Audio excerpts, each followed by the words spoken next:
Assalamualaikum warahmatullahi wabarakatuh. Untuk kelas 7A, B, dan C, diwajibkan kalian mencatat apa-apa saja yang keluar di video. Jika nanti kecepatan bisa di-pause, wajib dicatat nak di buku catatan. Karena apa? Nanti akan ada waktu untuk saya memeriksanya.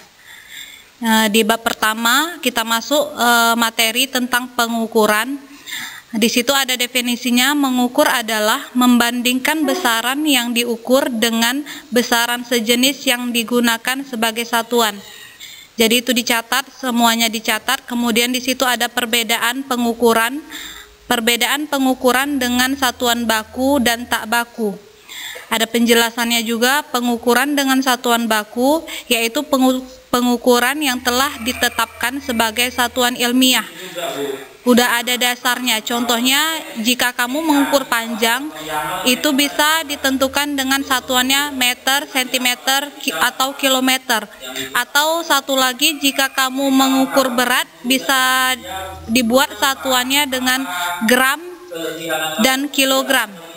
Yang kedua, pengukuran dengan satuan tak baku adalah pengukuran dengan satuan yang belum ditetapkan secara ilmiah. Contohnya, jika kamu mengukur luas, bisa dilakukan dengan patok, dan jika kamu mengukur panjang, bisa dilakukan dengan jengkal.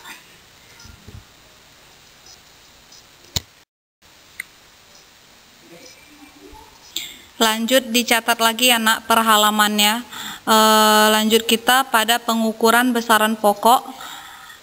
Pengukuran besaran pokok itu terbagi menjadi pengukuran panjang. Pengukuran panjang dapat dilakukan dengan yang A, pengukuran panjang dengan menggunakan penggaris, itu terbagi menjadi pengukuran panjang dengan penggaris lurus, pengukuran panjang dengan penggaris siku, dan pengukuran panjang dengan penggaris gulung atau meteran gulung.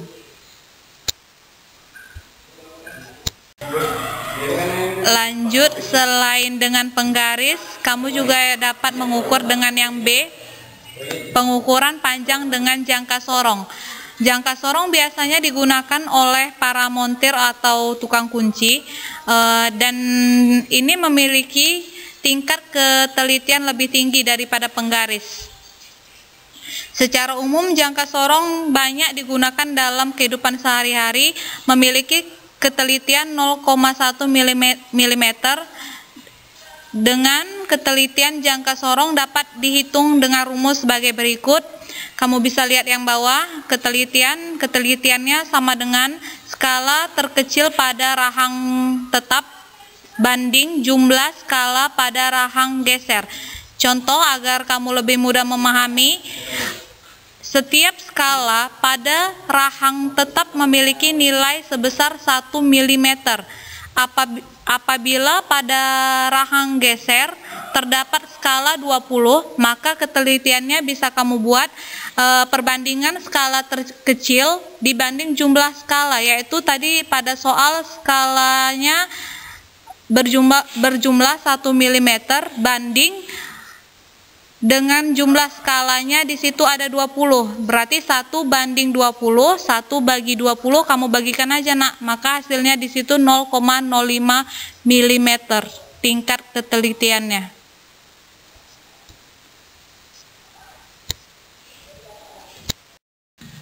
Lanjut yang ketiga, C, pengukuran panjang dengan mikrometer skrup.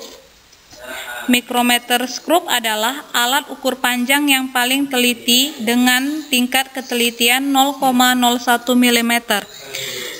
Biasanya digunakan oleh para teknisi peralatan listrik untuk mengukur diameter kawat tembaga yang akan digunakan. Di bawah di situ ada contoh, kamu pahami lagi contohnya sambil kamu mencatat. Untuk pengukuran panjang sudah selesai ya nak. Masuk kita pada pengukuran massa. Pengukuran massa dapat dilakukan dengan neraca atau timbangan. Di situ A, ada neraca Ohaus. Biasanya digunakan di laboratorium untuk kegiatan praktikum. Bisa kamu perhatikan contoh, di situ juga udah ada gambarnya. Kamu perhatikan contoh ke bawah. Seorang siswa melakukan percobaan mengukur massa sebuah pelat logam dengan neraca Ohaus 4 lengan dan diperoleh data seperti gambar berikut. Yang pertama, dia mendekati angka 100 atau berada di angka 100. Yang kedua, pengukurannya berada di angka 50. Kamu bisa lihat ada di situ segitiga sebagai batasnya.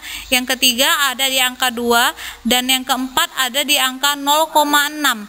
Maka massa yang diukur atau massa benda yang terukur bisa kamu buat di situ simbolnya M, kamu tambahkan aja nak. Yang pertama 100 ditambah 50 ditambah 2 dan ditambah 0,6. Karena di situ alat ukurannya satuannya gram, maka pakai gram. Kamu tambahkan aja semua sampai 0,6, hasilnya di situ 152,6 gram. Selain neraca Ohaus ada neraca biasa atau neraca duduk. Di situ juga ada gambarnya. Saya rasa kamu sering ngelihat di para pedagang biasanya sering menggunakan neraca tersebut untuk menimbang misalnya gula, cabai atau bawang, sering digunakan oleh pedagang lah ya. Neraca duduk ini bisa mengukur massa atau berat hingga 500 kg. Dan seperti yang saya bilang tadi, biasanya digunakan oleh pedagang di pasar. Setelah alat ukur panjang dan alat ukur massa atau berat, masuk kita yang ketiga, pengukuran waktu. Saya rasa kalian sudah tahu lah biasanya waktu itu diukur dengan apa. Biasanya dapat diukur dengan arloji atau jam, atau dengan menggunakan stopwatch. Untuk yang terakhir, yang keempat, pengukuran suhu. Di situ sudah ada gambarnya. Pengukuran suhu dapat dilakukan dengan seperti biasa dengan menggunakan termometer. Biasanya untuk mengukur suhu tubuh dan termometer digunakan dalam kegiatan laboratorium atau percobaan di laboratorium.